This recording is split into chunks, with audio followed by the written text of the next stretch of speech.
तो बच्चों आज हम chapter number 2 relations and function class 11th का जो हमारा चैप्टर नंबर 2 है उसमें एक्सरसाइज 2.3 करने वाले हैं। प्रीवियस लेक्चर्स में हमने इसमें 2.1 और 2.2 को कंप्लीट किया था। अब न्यू बुक के अकॉर्डिंग जो हमारी न्यू बुक आई है इस बार, जिसमें जो हमारा रिड्यूस्ड सिलेबस है वो हटा दिया गया है, उसके अकॉर्डिंग ये 2.3 एक्सरसाइज इसमें हमें फंक्शंस के बारे में करना है। अब फंक्शन क्या होते हैं, जैसे हमने सीखा रिलेशन कि आप टू सेट्स में रैंडमली आप कोई भी रिलेशन बना सकते हो, कोई भी सेट हो सकते हैं, ये सेट ऑफ अल्फ़ाबेट्स हो सकते हैं, या सेट ऑफ कोई भी सेट ऑफ किसी का नाम हो सकता है, किसी का क्या हो सकता है, किसी का नेम, मतलब किसी भी कंट्री का नेम हो सकता है, किसी भी चीज़ का नाम हो सकता है, जैसे कि कोई भी ऑब्जेक्ट हो सकता है, जैसे चेयर टेबल, ये किसी में भी रिलेशन होता है, किसी के भी साथ, ठीक है, किन्हीं भी दो चीज़ों में रिलेशन, ठीक है।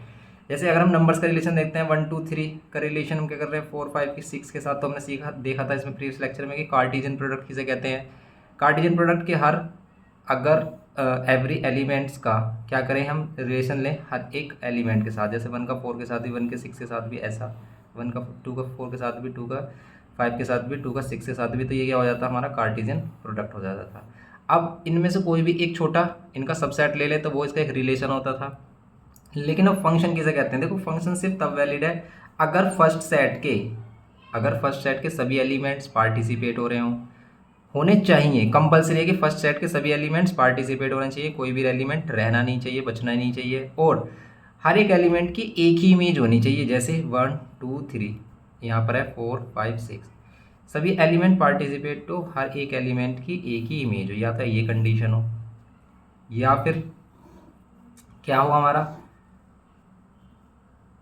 देखो एक एलिमेंट की एक इमेज होनी चाहिए, पर दो कोडोमेन के दो एलिमेंट्स की एक भी इमेज हो सकती है, जैसे ऐसा जरूर हो सकता है कि 1 के साथ 4 आ रहा हो, 2 के साथ भी 4 आ रहा हो, और 3 5 के साथ कर रहा हो, तो ये भी एक फंक्शन है। मीन्स कहने का मीनिंग है कि फर्स्ट एलिमेंट रिपीट नहीं होना चाहिए जब हम उसके ऑर्डर्ड पेयर प्रिपेयर करते हैं, बनाते हैं। जैसे हम यहाँ पर ऑर्डर्ड पेयर बनाएंगे तो 1 के साथ 4, 2 के साथ 4 और 3 के साथ 5। यहाँ ऑर्डर्ड पेयर बनाएंगे तो 1 के साथ 5, 2 के साथ 4 और 3 के साथ 6। तो फर्स्ट एलिमेंट कभी भी रिपीट नहीं होना चाहिए कि every element of set A has one and only one image in set B, कि एक के हर एक एलिमेंट का एक ही इमेज होनी चाहिए, किसमें, सेट बी में। ये होता है फंक्शन की डेफिनेशन। या फिर कह सकते हैं कि फर्स्ट एलिमेंट कभी भी रिपीट नहीं होना चाहिए, कि अगर एक ही एलिमेंट की दो इमेजेस आ गई तो वो क्या होगा हमारा, क्या नहीं होगा, फंक्शन नहीं होगा। अब सिंपल सी बात है, देखो ये सभी चीज़ें भूल जाओ जो भी अब तक हम करते हुए आए थे। जैसे आपने इस तरीके से लिखा हुआ देखा था, पी एक्स करके लिखा हुआ देखा था 9th क्लास में, 10th क्लास में, तो ये सभी फंक्शन थे। कैसे, आप कोई भी वैल्यू ले लो, जैसे ये 2x + 1 ले लो, ये भी एक फंक्शन है। ये फंक्शन कैसे है कि आप कोई भी वैल्यू रखोगे ना, उस पर एक नई इमेज मिलेगी, एक वैल्यू रखने पर दो इमेजेस नहीं मिल सकती। जैसे आपने 1 रखा, 1 रखने पर 2 आ गया, और 1 रखने पर ही -2 आ गया, ऐसा नहीं आएगा कभी भी। अगर ऐसा है तो फिर वो फंक्शन नहीं है। जैसे आप 1 रखोगे तो कुछ और वैल्यू मिलेगी, 1 रखने पर आ रहा है 2 और 1 3, 2 रखने पर आ रहा है 2 2 = 4 और 1 5। तो हर एक एलिमेंट की अपनी अलग ही इमेज मिलती है, तो इसी को कहते हैं हम फंक्शन, और ये सभी फंक्शन होते हैं।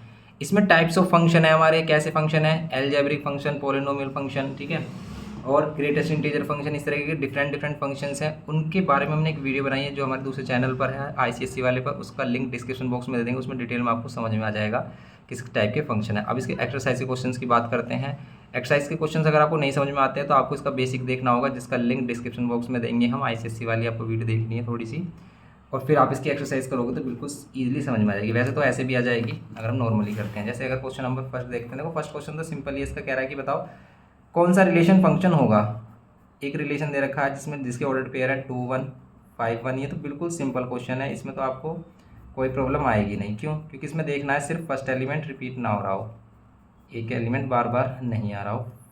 फर्स्ट वाला 2 आ गया, 5 आ गया, 8 11 14 17, इसमें कोई भी रिपीट नहीं हो रहा फर्स्ट एलिमेंट। जैसे 2 कहीं और नहीं दिखाई दे रहा, ठीक है, 2 बस एक ही बार आ रहा है स्टार्टिंग में, तो ये क्या है हमारे, ये डोमेन और ये रेंज होते हैं ना, डोमेन रेंज, तो बस ये डोमेन रिपीट नहीं होनी चाहिए। जैसे 2 आ गया तो 2 कहीं और दोबारा नहीं आना चाहिए, तो ये फंक्शन है। ओके, जैसे हमने इसके अकॉर्डिंग बात किया था कि फर्स्ट एलिमेंट रिपीट नहीं होना चाहिए। ऐसे अगर हम दूसरा देखते हैं, इसमें है 2 1, फिर है 4 2, फिर है 6 3, फिर है 8 4, फिर है 10 5। सेकेंड वाला एलिमेंट रिपीट हो सकता है, फर्स्ट वाला नहीं होना चाहिए कभी भी। देखो इसमें 2 4 6 8 10 12 14, ठीक है, ये भी क्या है, फंक्शन है। ये रिलेशन क्या हो गए, हमारे फंक्शन हो गए। तो ये दोनों रिलेशन हमारे फंक्शन है, क्योंकि कोई भी फर्स्ट एलिमेंट रिपीट नहीं हो रहा। किसी भी एक एलिमेंट की क्या आ रही है, दो प्री इमेजेस नहीं आ रही हैं, दो इमेजेस नहीं आ रही, सॉरी। इसमें देखो 1 3 1 5 और 2 5, इसमें रिपीट हो गया है 1, तो ये फंक्शन नहीं है, क्योंकि ये इस तरीके का केस हो गया कि 1 की दो इमेजेस हो गई। जैसे यहाँ 1 है और 2 है, और यहाँ पर है 3 5, तो 1 की इमेज 3 भी आ गई और 1 की इमेज 5 भी आ गई, तो ये फंक्शन नहीं है। फंक्शन की डेफिनेशन को ये फुलफिल नहीं कर रहा। तो ये था इसमें सिंपल हमारा। अब इसमें कहेगा कि डोमेन रेंज बताओ फंक्शन की डोमेन रेंज। इस पर हमने बात की थी कि भाई डोमेन रेंज क्या होती है। तो डोमेन रेंज फर्स्ट एलिमेंट जो होता है वो डोमेन, और सेकंड सेट जो होता है हमारा, सेकंड सेट के सेकंड एलिमेंट जो होता है हमारा ऑर्डर्ड पेयर का, वो होता है हमारा रेंज। लेकिन अगर कोई भी फंक्शन है, ठीक है, ये सभी रियल वैल्यू फंक्शन है। रियल वैल्यू की आप कोई भी रियल वैल्यू रख सकते हो। बताओ ये कैसा फंक्शन आएगा। आपको पता है मॉडुलस फंक्शन की क्या है प्रॉपर्टी की, भाई इसमें आप कोई भी वैल्यू रखो पॉजिटिव आएगी। अब डोमेन क्या होगी इसके अकॉर्डिंग, कि डोमेन होगी इसके अकॉर्डिंग ऑल रियल नंबर, ठीक है, रियल नंबर।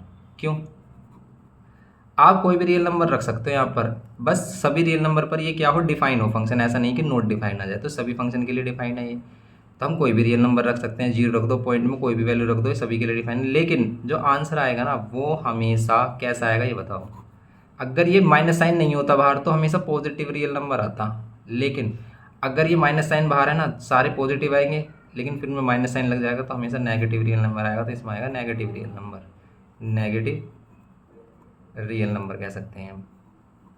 ये इसकी क्या होगी, ये हो जाएगी इसकी रेंज। जिससे फर्स्ट वाला क्वेश्चन था हमारा, उसमें हमें डोमेन रेंज ही बतानी थी। तो डोमेन रेंज तो आप बता ही सकते हो। अगर हम इनकी देखें डोमेन रेंज क्या होगी, तो डोमेन में क्या आएगा 2 5 8 11 14 17, फर्स्ट वाले जो एलिमेंट होते हैं ऑर्डर पेयर के, और सेकंड वाले जो एलिमेंट होते हैं वो क्या होते हैं इनकी रेंज। जैसे इसमें 1 1 1 1 सभी के साथ 1 आ रहा है, तो 1 इसकी क्या होगी, रेंज होगी। ऐसे इसमें 2 4 6 8 10 12 14, इनको ब्रैकेट में रख देंगे तो डोमेन हो जाएगी, और रेंज 1 2 3 4 5 6 7, ठीक है। अगर ये फंक्शन है ही नहीं तो डोमेन रेंज बताएंगे भी नहीं। इस वाले में देखो सभी नेगेटिव नंबर आएंगे, इसमें सभी तो नेगेटिव नंबर होंगे, ये सही है कि बात नेगेटिव है, लेकिन अगर 0 आ जाए तो 0 को आप क्या नेगेटिव नंबर कहोगे। तो इसको बिल्कुल एक्चुअली डिफाइन करने के लिए हम इसे इंटरवल दे देंगे, जिसमें हम सभी रियल नंबर लेते हैं। तो 0 भी हो सकता है, 0 को भी इंक्लूड करेंगे हम, और इन्फिनिटी तक, वो भी माइनस इन्फिनिटी तक, इस तरीके से। तो ये इसका परफेक्ट नोटिफिकेशन, आप ये ना लिख के ये लिखोगे तो ज़्यादा बेस्ट रहेगा। फिर अगर हम इसमें सेकंड वाले की बात करें तो सेकंड इनमें तो डोमेन रेंज बिल्कुल इजी सी है। आईसीएससी वाले चैप्टर अगर आपको ज़्यादा नॉलेज चाहिए तो आईसीएससी वाले चैप्टर देखना, उसमें एकदम खतरनाक डोमेन रेंज वाले क्वेश्चन हैं जो हमारे कॉम्पिटिटिव एग्ज़ाम में भी आते हैं, जेई वगैरह में और एनडीए वगैरह में जो आते हैं, ठीक है। ये f x is equals to 9 minus x square. अब इसमें बताओ डोमेन रेंज क्या होगी, तो हमेशा जो रूट में जो वैल्यू हो वो हमेशा क्या हो, पॉजिटिव हो, अंदर नेगेटिव वैल्यू ना बने कभी भी, क्योंकि अगर अंदर नेगेटिव वैल्यू बन गई तो प्रॉब्लम आ जाएगी। क्यों, क्योंकि अगर अंदर रूट में कोई भी वैल्यू नेगेटिव है वो इमेजिन मतलब वो क्या है, हमारी रियल नंबर है ही नहीं, फिर हम उसे कह देंगे क्या कि ये है हमारा इमेजिनरी नंबर। कैसे, उसकी बात हम कॉम्प्लेक्स नंबर में करेंगे। इसमें कॉम्प्लेक्स नंबर जो चैप्टर है हमारा इसी पर बेस्ड है। तो अब इसमें अंदर नहीं क्या नहीं बनना चाहिए, अंदर नहीं आना चाहिए नेगेटिव साइन। अंदर नेगेटिव साइन कब तक नहीं आएगा, जब तक ये वाली वैल्यू 9 से छोटी रहेगी। ये वाली वैल्यू 9 से छोटी, जैसे 9 से बड़ी हुई अंदर नेगेटिव बन जाएगा। तो आप यहाँ क्या क्या पुट नहीं कर सकते, क्योंकि आप हर एक वैल्यू पुट नहीं कर सकते कोई भी रियल नंबर। जैसे आपने 4 पुट किया तो ये 16 हो जाएगा और माइनस बनेगा अंदर, तो आप हर एक वैल्यू नहीं। तो आप क्या क्या पुट कर सकते हो, तो अगर आप जनरली देखो तो हम इसमें 3 और -3 के बीच की कोई वैल्यू पुट कर सकते हैं, लेकिन और कोई वैल्यू नहीं पुट कर सकते। अब हमें पता कैसे चलेगा, तो हम इसमें ऐसे देखते हैं कि अंदर जो है हमारा कंडीशन के अकॉर्डिंग क्या हो, अंदर वाली value greater than equals to 0 हो हमेशा, या तो 0 हो अंदर या फिर 0 से बड़ी हो। इसके अकॉर्डिंग ये एक्स स्क्वायर इधर लेके आएंगे तो ये हो जाएगा हमारा, स्क्वायर रूट लगाएंगे तो 9, स्क्वायर रूट से वैल्यू बाहर आती है तो प्लस माइनस में 3। अब ऐसा तो नहीं हो सकता कि +3 से भी छोटी हो वैल्यू, -3 से भी। तो ये इंटरवल के अकॉर्डिंग आती है क्या कि x वैल्यू ग्रेटर देन और इक्वल्स टू 3 और -3, इसके अकॉर्डिंग ये होगा। तो यही इसकी क्या है, डोमेन है। डोमेन क्या है इसकी, कि आप क्या क्या वैल्यू रख सकते हो इसमें। 3 से -3 के बीच की कोई भी वैल्यू, कोई भी रियल नंबर पॉइंट में कोई भी वैल्यू रख सकते हैं। ओके, अगर ये रियल वैल्यू फंक्शन है तो फिर रेंज क्या होगी इसकी भाई, रेंज आंसर क्या आना चाहिए। अगर डोमेन तो ये आ गई हमारी इसकी, तो फिर रेंज क्या आनी चाहिए इसकी। डोमेन तो ये आ गई हमारी, तो अब बताओ इसकी रेंज क्या होगी। तो अगर हम इसमें रेंज देख रहे हैं कि रेंज क्या होगी इसकी, आप कोई भी वैल्यू रखो इसमें, ठीक है। अगर आप कोई भी वैल्यू रखते हो, अब आप इसे देखो 2 तरीके से कर सकते हो सोल्व। कैसे, तो एक तो जनरल सेंस लगाओ कि भाई अगर हम -3 रख रहे हैं, इसमें अगर हम -3 रख रहे हैं तो -3 का स्क्वायर प्लस का 9, प्लस का 9 माइनस का 9 0 आएगा। प्लस का 3 रख रहे हैं तो भी कितना आएगा आंसर, 0 आएगा। और अगर हम 0 रख रहे हैं, सबसे छोटी वाली वैल्यू, सबसे छोटी वैल्यू 0 रख रहे हैं, तब इसका आंसर आएगा 3। अगर हम 0 रख रहे हैं तो अंदर 9 बनेगा और 9 से बाहर आएगी वैल्यू 3, ठीक है। 9 से 3 आएगी वैल्यू, तो बस ये 0 से 3 के बीच में ही वैल्यू लाई कर रही है हमारी। तो 0 से 3 के बीच में ही वैल्यू लाई करेगी। 0 से 3 के बीच में वैल्यू लाई करेगी तो इसकी हम रेंज लिख सकते हैं कि क्या आएगी, 0 से 3 के बिटवीन। आप इसको ऐसे भी लिख सकते हो या फिर वो इंटरवल में ऐसे भी लिख सकते हो, ठीक है। 0 से 3 के बिटवीन, 0 से 3 के बिटवीन क्या होगी इसकी रेंज होगी। या फिर इसे हम कैसे डिफाइन कर सकते हैं कि आप इस वाली वैल्यू को y ले लो, क्योंकि हम दो ही चीज़ में रिलेशन लेते हैं यहाँ पर। इसे मान लेते हैं हम y, तो x और y में ही रिलेशन है, और रूट में क्या है 9 माइनस एक्स स्क्वायर। दोनों तरफ स्क्वायरिंग ऑन बोथ साइड करेंगे तो ये 9 माइनस एक्स स्क्वायर हो जाएगा। अब हम x के टर्म में करेंगे इसे, तो एक्स स्क्वायर इधर और 9 माइनस वाई स्क्वायर, तो x इजिकल्स टू रूट में क्या 9 माइनस वाई स्क्वायर। y पर हम क्या क्या वैल्यू ले सकते हैं, अब आपको बतानी है कि y पर हम क्या क्या वैल्यू ले सकते हैं इसके अकॉर्डिंग। तो इसमें यहाँ पर इसके अकॉर्डिंग तो हम y में क्या क्या वैल्यू ले सकते हैं। तो अगर हम इसके अकॉर्डिंग कर रहे हैं तो फिर तो बात हमारी फिर ये रिवर्स करके इसी तरीके से आ जाएगी फॉर्म। तो इसे आप ऐसे मत करो फिर, ठीक है।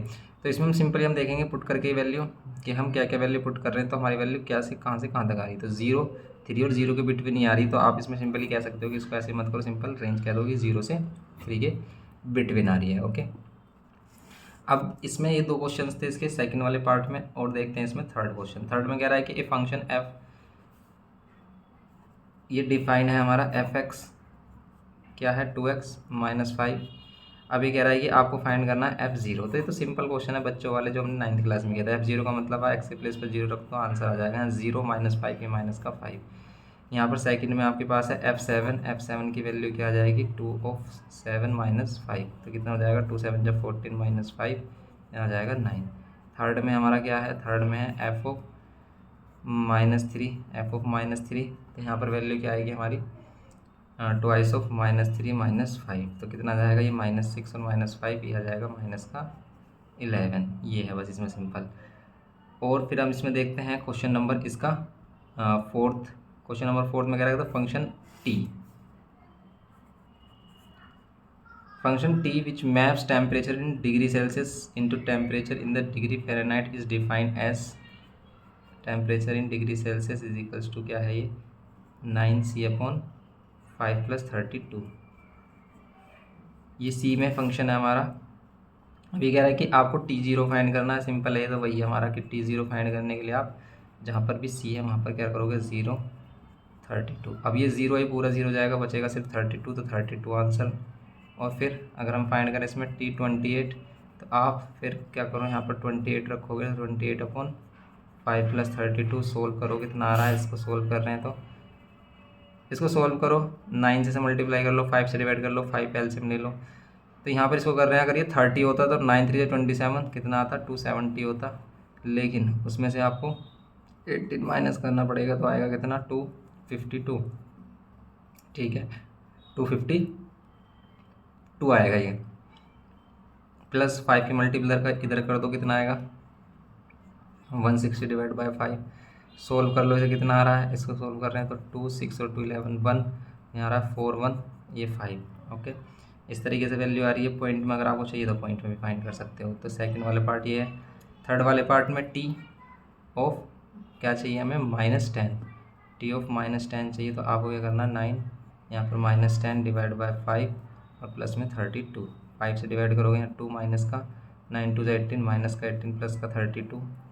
सोल्व कर लो कितना आएगा, इसको सोल्व करेंगे 32 में से 18 माइनस कर दो तो कितना बच रहा है 14। ठीक है 14 बचेगा, वो भी प्लस का, क्योंकि प्लस का 32 ग्रेटर है।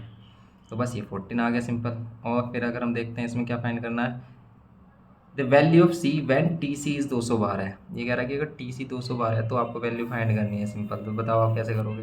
तो सिंपल है भी इसका फोर्थ पार्ट। इस बार टी सी की वैल्यू डायरेक्ट इसने क्या दे दी है, 212 दे दी है। और टी सी की वैल्यू, ये रिलेशन भी आप इसकी जगह ये रख सकते हो, 9c/5 + 32 इक्वल्स टू में 212। 32 इधर लाकर आप इसे क्या कर दो, माइनस कर दो। तो 212 - 32, आप 9c/5 इज इक्वल्स टू, इन दोनों को माइनस कर दो, कितना आएगा 0। यहाँ 11 में से 3, 2 में से 2 0, यहाँ 11 में से 3 7, और यहाँ 1, तो यहाँ कितना आ जाएगा 170। 170 आना चाहिए, 11 में से 3 8 आएगा, 180 आना चाहिए। अब सी की वैल्यू कितनी आ जाएगी देखो, 5 इधर मल्टीप्लाई में 9 डिवाइड में 9 2 जा कितना हो जाएगा 18, तो 20, और ये सी की वैल्यू आ जाएगी 100। ओके, तो ये आ गई सी की वैल्यू 100। तो सिंपल ही हो गया हमारा क्वेश्चन नंबर 4। सिंपल था ये। तो क्वेश्चन नंबर 5 देखते हैं। इसमें हमें range of the function find करनी है। तो रेंज देखते हैं इनकी। देखो इसमें अगर क्वेश्चन नंबर 5 देखते हैं, f x is equals to क्या है हमारे पास 2 - 3x। तो देखिए इसमें अगर हम डोमेन की बात करें, वैसे इसने रेंज पूछा, डोमेन की बात करें तो आप कोई भी रियल नंबर ले सकते हो, लेकिन रेंज कितनी आएगी इसकी, अब इसे ध्यान से देखना। रेंज कैसे फाइंड करेंगे, इसमें अगर कोई कंडीशन है तो उसको लेकर चलेंगे, लेकिन कोई कंडीशन नहीं है तो आप एक्स की वैल्यू पुट करके देखो। सबसे छोटी वैल्यू यहाँ पर 0 है, 0 पुट करते हैं तो इसका आंसर 2 आता है। लेकिन 0 से कोई भी वैल्यू पुट कर लो आप, प्लस की या माइनस की वैल्यू पुट करो, क्या आएगा। अगर हम क्या करते हैं इसमें 1 पुट करते हैं, देखो 1 पुट करते हैं तो फिर आएगा माइनस का। देखो अगर हम 0 पुट करते हैं तो 0 आ रहा है। अगर हम प्लस का 1 पुट करते हैं तो 2 - 3 -1 आ रहा है। 2 पुट करते हैं तो फिर ये -6 और 2 ये माइनस का 4 आ रहा है, तो माइनस की तरफ चल रही है वैल्यू। ओके, 0 पुट कर रहे हैं तो 2 आ रहा है। सबसे छोटी वाली वैल्यू क्या आ रही है हमारी 2। 0 पुट करने पर आ रही है 2, 1 पुट करने पर आ रही है -1, 2 पुट करने पर आ रही है -4। ओके, अब अगर हम इसमें प्लस की वैल्यू पुट करें और माइनस की वैल्यू, जैसे माइनस का 1 पुट करें, तो माइनस का 1 पुट करेंगे कितना आएगा, माइनस का 1 पुट करेंगे तो माइनस माइनस, फिर प्लस की वैल्यू आएगी। तो प्लस की वैल्यू आएगी, कितनी आएगी प्लस की वैल्यू, अगर इसमें माइनस वाली पुट करें। इसमें डोमेन कहा है कि इसने बाउंडेशन दे दी, पर हाँ इसने बाउंडेशन दे दी कि एक्स की वैल्यू क्या है, ग्रेटर देन 0 लेनी है आपको। एक्स की वैल्यू ग्रेटर देन 0 लेनी है, 0 लेनी भी नहीं है आपको। तो ग्रेटर देन 0 आप कोई भी वैल्यू ले लो। देखो जैसे 0 से बड़ी वैल्यू आप 1 ले लो। अगर हम 0 लेते तो इसकी वैल्यू 2 आती, लेकिन 0 हम नहीं ले नहीं सकते, तो 2 आएगी वैल्यू। ये 0 से बड़ी वैल्यू 1 लेंगे तो -1। तो वैल्यू क्या आ रही है 2, या 2 से बड़ी वैल्यू की तरफ चल रही है वैल्यू। ध्यान से देखो आप कि अगर आप 0 से जस्ट बड़ी वैल्यू ले लेते हो, 0 से जस्ट बड़ी वैल्यू जैसे 0.1, तो अगर यहाँ 0.1 रखते हो, 0.1 रखते हो, कितना आएगा आंसर, ये आएगा 0.3। कैसा आ रहा है आंसर, आएगा माइनस का प्लस का, तो प्लस का आ रहा है कितना, प्लस का आ रहा है 1.7। ओके, समझ रहे हो इस बात को। अगर हम रखें 0.2 समथिंग इसकी वैल्यू, तो 0.2 समथिंग रखेंगे वैल्यू, तो 0.6 हो जाएगा, तो आएगा प्लस का 1.6 माइनस करेंगे तो कितना आएगा, 6 माइनस करेंगे तो इसमें आएगा 1.4। फिर अगर हम यहाँ 0.3 करके रखें इसमें, ठीक है, फिर कितनी वैल्यू आएगी, अगर हम 0.3 करके या 0.4 करके रखें तो और छोटी वैल्यू आएगी इसमें। तो ये छोटी वैल्यू आ रही है वो डिक्रीज होती जा रही है, और 1 रखते ये वाली वैल्यू -1 आ रही है, तो इसका मतलब ये डिक्रीज होती जा रही है। लेकिन कहाँ से हो रही है, सबसे छोटी वैल्यू इसकी कहाँ आएगी, सबसे छोटी वैल्यू इसकी 2 आएगी, लेकिन हम 2 लेना नहीं है, 2 से जस्ट छोटी वैल्यू, तो हम इस पर क्या लगाएंगे, ये ओपन ब्रैकेट लगाएंगे, और फिर इसमें क्या लगाएंगे हम, -∞ की तरफ। आप कोई भी पॉजिटिव वैल्यू लेते रहोगे उतनी बड़ी नेगेटिव वैल्यू की तरफ ये चलती रहेगी, उतनी ही नेगेटिव की वैल्यू ये चलती रहेगी हमारी। तो हमेशा इसकी वैल्यू 2 या 2 से छोटी ही आ रही है। आप एक्स की वैल्यू ग्रेटर देन अगर 0 लोगे तो इसके अकॉर्डिंग डोमेन भी इसकी क्या है, ग्रेटर देन 0 है। ओके, तो इसके अकॉर्डिंग रेंज इसकी 2 से -∞ है। समझने में थोड़ी प्रॉब्लम आ रही होगी, लेकिन इसमें वैल्यूज़ अगर आप पुट करके देखोगे तो ऐसे ही करना पड़ेगा इसमें हमें, क्योंकि इसमें कोई भी हमारे पास क्या नहीं है, इसका कोई भी हिंट नहीं है। x² + 2, ठीक है, यहाँ पर क्या है x² + 2 है। अब आप देखो x² + 2 है, तो हम क्या कर सकते हैं इसमें कहा है कि कोई भी रियल नंबर ले सकते हो आप, कोई भी रियल नंबर ले लो आप। आंसर कितना आएगा आपका, आंसर कितना आएगा देखो, अगर कोई भी रियल नंबर रखो आप, प्लस का रखो या माइनस का रखो, माइनस की वैल्यू लोगे वो भी प्लस की हो जाएगी क्योंकि ये स्क्वायर है। तो इसका मीन सबसे छोटी वाली वैल्यू है हमारी जीरो, जीरो का square zero, zero plus two, तो सबसे छोटी वैल्यू हमारी टू ही आएगी आप जीरो रखोगे तो। लेकिन आप प्लस की रखो फिर या माइनस की रखो, फिर वो वैल्यू टू से बड़ी होती जाएगी। तो हम डायरेक्ट भी कह सकते हैं कि रेंज क्या होगी, टू से प्लस इन्फिनिटी। टू भी हो सकती है, क्यों? क्योंकि हम जीरो ले सकते हैं रियल नंबर में, तो इसकी तो डायरेक्ट हमारी यही आ रही है कि भी डायरेक्ट हम बता सकते हैं कि इसका आंसर टू से इन्फिनिटी आएगा पॉजिटिव। या फिर इसको आप ऐसे भी देख सकते हो कि एक्स स्क्वायर हमेशा greater than equals to zero रहेगा। दोनों तरफ प्लस टू कर लेते हैं, अगर हम इधर भी प्लस टू कर लेते हैं तो फिर इधर भी प्लस टू करना पड़ेगा हमें। जीरो में प्लस टू करेंगे टू, तो ये वाली वैल्यू क्या है, ये फंक्शन ही तो है एफ एक्स, जिसकी वैल्यू में चाहिए, इसे वाई कह रहे हैं हम। तो वाई की value greater than equals to two आएगी, टू है टू से बड़ी, तो यही क्या होगी, इसकी रेंज होगी। ऐसे करते हैं इसमें हम। फिर ये होगी इसकी रेंज। थर्ड वाले में क्या कह रहा है, थर्ड वाले में बता रहा है कि अगर f x is equals to x दिया है, सिंपल पोलिनोमियल फंक्शन है, तो x is a real number, x एक रियल नंबर, मतलब x is a real number, x एक रियल नंबर, कोई भी रियल नंबर रख सकते हैं, तो रेंज भी इसकी क्या आएगी, रियल नंबर ही आएगी। जो डोमेन है वही रेंज भी आएगी इसकी। क्यों? क्योंकि इसमें जो भी आप रखोगे वही मिलेगा। रियल नंबर इनको क्या कहते हैं हम, आइडेंटिटी फंक्शन कहते हैं, रियल नंबर। ठीक है, तो ये इसमें आ रहा है सिंपल कि आर इज इक्वल्स टू, मतलब रेंज है ये, आर क्या है, रेंज है, रेंज क्या है इसका, रियल नंबर।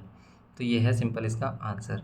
तो आर से हम रियल नंबर को भी रिप्रेजेंट करते हैं, इसलिए ऐसे रेंज लिखो आप, रेंज आप इसे आर भी लिख सकते हो, सिंपल रियल नंबर।